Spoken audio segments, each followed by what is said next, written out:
Hey, what's up YouTube? Today I'm going to introduce you to a build that I played roughly like 3 or 4 days ago, and this build archetype is kind of taking the world by storm. It's kind of an over-exaggeration, but basically I just wanted to showcase this video sooner rather than later before the pieces of the gear became more expensive, because I saw that Subtractem was doing a very similar setup with Blade Vortex, but this should show you the power of the build, and let me just showcase some footage of it. So right here, this is Uber Maven. Uber Maven is kind of a good limit test of builds generally because it's very consistent with how much HP it has, and that's probably one of the fastest you could ever kill Uber Maven.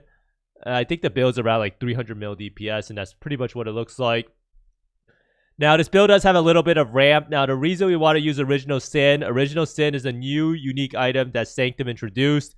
It makes the enemy's chaos resistance 0, and it converts all of your elemental damage to chaos.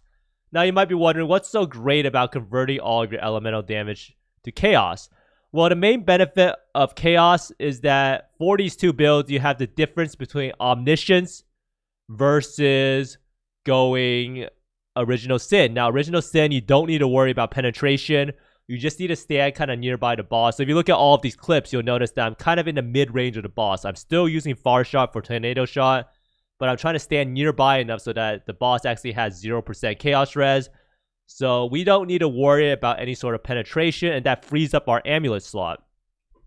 And for our amulet slot, we are going to be using Zerphi's Heart. Now, Zerphi's Heart is a really strong item in the sense that it makes it so all your chaos damage can ignite, chill, and shock. Now, from my last video, if you watched it, you'll know that I said that Heat Shiver was a really overpowered item, and Heat Shiver is actually still able to work with Zerphi's Heart at Expedition's End. So Zerphi's Heart gives you the ability to chill, ignite, and shock. So you get 30% chill effect. And then you also get 50% shock in most bosses. So you can see right there, the brain phase is at 33. A lot of times I'm not able to stack up the shock quite fast enough because the boss just instantly dies. But with the chaos setup, we're actually able to get 50% shock from Zerphi's Heart. We're also able to get the 30% chill effect for Heat Shiver to proc. And with Expedition's End, which makes it so all our damage can freeze, our chaos damage can also freeze, and the boss can actually freeze really easily in these scenarios because all your chaos damage can freeze. So normally when you use Heat Shiver, only your cold damage can freeze, but with Zerphi's Heart or Expedition's End, all your damage can freeze, so that means the boss is pretty much going to be perma-frozen the whole time. But you can see here that the boss actually says cannot be fully slowed. So let's see here. So I'm going to show pretty much all of the hard Ubers. So I'm pretty much just rolling the Ubers for whatever and putting them in. Now the build is kind of a glass cannon. You will see that the build is at like 3.28k. You can't really see the HP, but basically to set up the boss, you put the totems a little bit further away. You stand in the mid-range of the boss, so you actually stand nearby. And this one was actually bad. Someone actually just warned me that the accuracy, I only have 90% accuracy because the map mod was like less accuracy rating, so we actually were probably only doing 20% less damage roughly there. Now here is a Uber Series Exile. Oh, let's see. No way. So I was just doing a lot of. So I think Uber Series Exile. So basically, all these bosses, you put the totem further away for the far shot bonus. You stand nearby the boss, and Uber Series Exile always does a dash towards you, so you need to kind of sidestep it unless you just want to get one shot it. So I went away. And now I'm standing near the boss. And there's a little bit of ramp to apply the winter debuffs, but once you apply it all, the boss just instantly falls over, even with like all of the mods in the world. This is Uber Cyrus. One of the worst fights ever made. I don't know what GGG was thinking about it. I did an Uber Cyrus actually yesterday or 2 days ago, and the Cyrus just left the arena. I couldn't even deal with it. And of course, Cyrus kills me after I kill the boss. Typical PoE, right? And lastly, well, I can show you the Feared too. Yeah, the Feared is kind of a content that's gone like power creeped out of the game. I do die on this Feared because I'm bad. You won't die if you're not me and not so bad at the game. But basically, you can see Feared is a complete joke. I don't even know why people showcase the Feared for their builds, because the Feared just falls over. It doesn't have the damage reduction from the Uber invitations.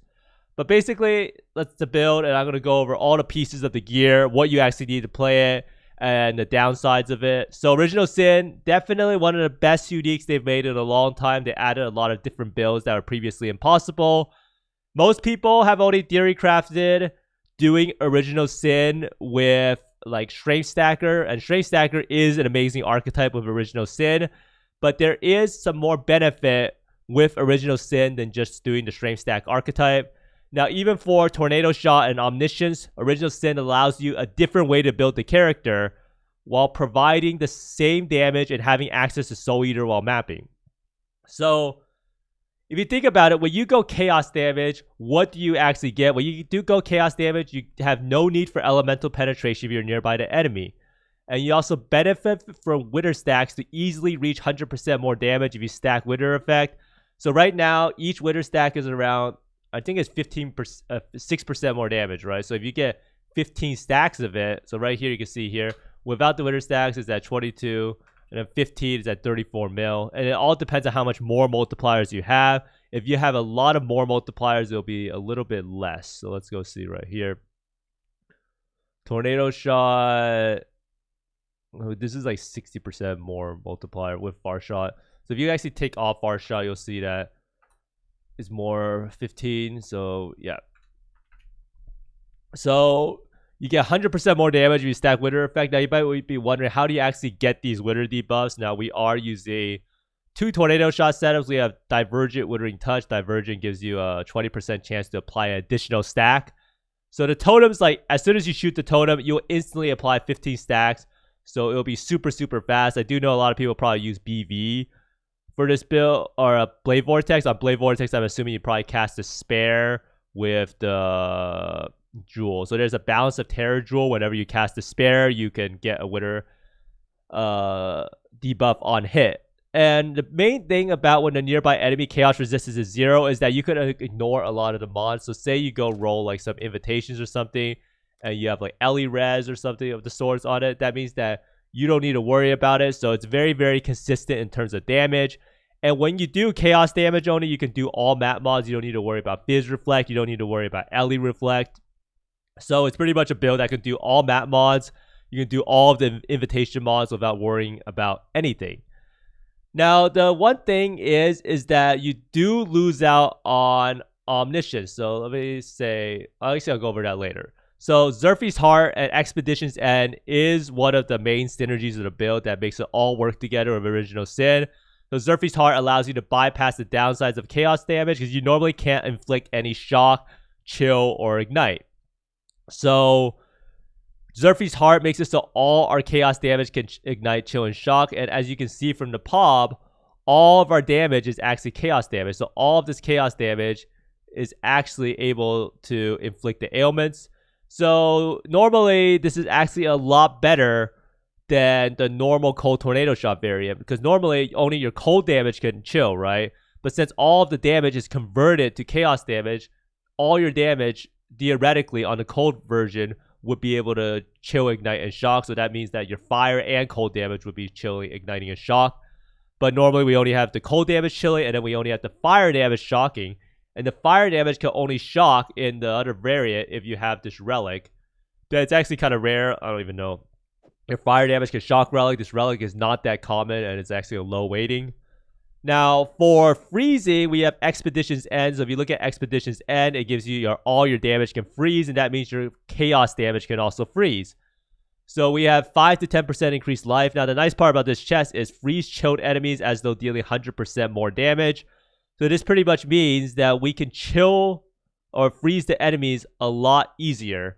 Now, we can also try to get the freeze duration, which should make it a joke to freeze the enemies.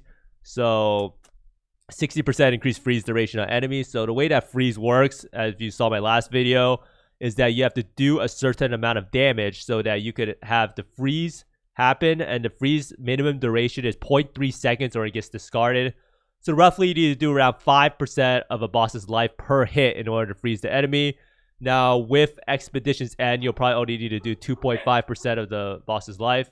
So it's super, super easy to freeze the enemies with the setup. And the bigger thing is that all your damage can freeze. So both your cold and fire damage, which gets converted to chaos, count for freezing the enemies instead of just the cold damage like the cold Tornado Shot. Now Zerphi's Heart is a super, super fun item to use while mapping. So I actually have a more different setup over here. So right now you can see I have Vol Haste on left click. So right now once you kill like a few mobs and you get Vol Haste up, Oh, let me get Ball Haste up. So once you press Ball Haste, you'll see that you have Soul Eater stack 11 stacks, right? Now this will actually last for 20 seconds. And look at the tooltip right now, 1.1 mil, right? So we're gonna get some Soul Eater stack. Now you'll see how much Soul Eater actually benefits the build. So we're at 50 Soul Eater stack, 62. So at 74 Soul Eater stack, we have. Wait, what happened to the damage? Oh, we lost the Soul Eater. Well, basically, we got the Soul Eater back a little bit. So we'll have around. So you probably have like 50 to 100 Soul Eater stats on Mappy. Let's just get to like 50. At 50, it's at 1.5 mil. So it's a huge damage increase while mapping. So it's like 50% more damage just there. So you can see that Zerphi's Heart is super fun to play with. The main problem with Zerphi's Heart is that you have to have 50% increased attribute requirements for your items, and it makes it really annoying for the build in the sense that you actually have to have a lot of attributes in order to work with. I am using a Hatred Aura effect one. So overall, if you compare it to Cold Tornado Shot, the main difference is you gain 15 Withered stacks with Corruption Anoint, and Corruption Anoint is huge for the build. It gives you 35% increased effect of Withered debuff, and you gain 50% shock from Zerphi's Heart. It's extremely easy to always freeze the Uber bosses of Expedition's End, and if you do like general mapping, all the bosses will pretty much, all the mobs will be frozen. So it's actually kind of tanky in that sense. The build is less tanky than the traditional cold variant because we are missing suppression roll on this. We're missing a life roll if you compare it to another chest. And then for Original Sin, this ring is kind of bad outside of the actual mods for damage. This ring has no life on it or anything else, and it has no resist. And then the last part of it is that without Omniscience, it's a very hard to get the resist. So normally, like Omniscience, you gain a bunch of resist also, but for this setup, I am relying on a Mage Blood Flask. You could probably roll like better rings with more resist, but then you also have to get attributes. So it's kind of a nightmare scenario because it's another build that uses a lot of uniques. You have 1, 2, 3, 4, 5 uniques, and it's really hard to make the resist work. So this build is kind of a high budget setup. So there's always that. But when you compare it to the Cold Tornado Shot build, and I did run the exact same setup, and all I did was I swapped out the chest piece, and then I put on Zerphi's Heart as Original Sin, and then every single part of the build is more or less the same. I'm still using the large clusters. I will include this POB in the description below, and I am using Storm Shroud in this scenario in order to get ailment immunity. Storm Shroud is pretty good. So you have 44 plus 26, 70% there, and I think we're able to get it. Oh, I don't even remember where else I get it from. I think it's 10. Yeah, 44, 26. Actually, do we have ailment immunity? I think we do have ailment immunity. I've just forgot where it's from.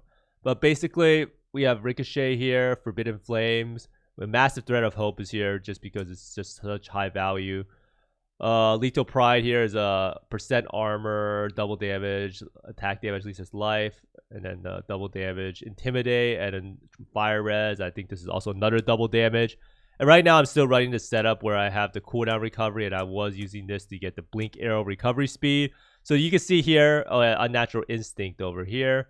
So you can see here, this setup is almost nearly identical to like most traditional bow setups. And running this identical setup, I was able to feel that it did a lot more damage than the Cold Tornado Shot setup on Uber. Some of my theorying is that this build actually freezes the boss way more reliably because of Expedition's End and the fact that all of your damage can freeze, all your chaos damage. Now, the annoying part is you have to position in mid-range, like I said. Make sure your totems are far away. Soul Eater is super beneficial. It feels like a blast to play the build, especially when you attack super fast on Tornado Shot. Now, the biggest downside of this variant is the fact that tankiness is a huge issue for the setup. But you can sacrifice some auras to run some defenses. But at this point, you are never going to make a Tornado Shot build super tanky. So it really just comes down to you. Like, you could definitely hardcore up the build. You could run a Granite Flask. You could drop the Heralds and run Determination. You can even run Sovereignty to run more auras. And it's just really up to you. You can also even take this 8% node. So you could definitely run Determination. You can definitely run Grace to fix up the setup. You could also try to drop some damage on your tree and go for more life nodes right here. And I don't even think I'm taking the 50 plus max life node. So at the end of the day, I do feel like if you have around 4k life, you have determination, you have a granite flask with the mage blood setup, your build will be relatively tanky, and in the end it does have 100% spell suppression. Or no, it doesn't have 100% spell suppression. Well, oh yeah, because in my actual setup right now I'm using what's it called, quartz flask, in order to get spell suppression set up. Yeah, without the chest piece it's kind of annoying to get spell suppression. But overall, I do think that Original Sin does have a lot of benefit. Even though the build is squishy, the damage is actually truly incredible. And it does showcase that chaos damage does have a place. And I really like the combination of Expeditions and Zerphi's Heart. And what's it called? And Heat Shiver. It's pretty much like the wholly overpowered Trinity combo. Expeditions End for freezing, Zerphi's for the shock and chill, at Heat Shiver for doubling your damage, and Original Sin for fixing your penetration. So you'll probably see a lot more people doing this setup. You could play this for like Blade Vortex. I think it actually benefits Blade Vortex more because Omniscience kind of evens out the balance, right? But for Blade Vortex builds, they don't really use Omniscience. They go for like the +2 amulet, and so you don't have that penetration. And the penetration is really what makes the Tornado Shot setup close to the Original Sin one. But for like Blade Vortex and other skills like that, the Original Sin is literally just going to blow it away. But thanks for watching, everyone. I hope you try out this build. If you have the currency to afford it, it's a fun little experiment. And you don't need this fire damage can shock relic. But thanks for watching, everyone. I hope you find more mirrors, divines, and mage bloods than me. And see you next time. Bye.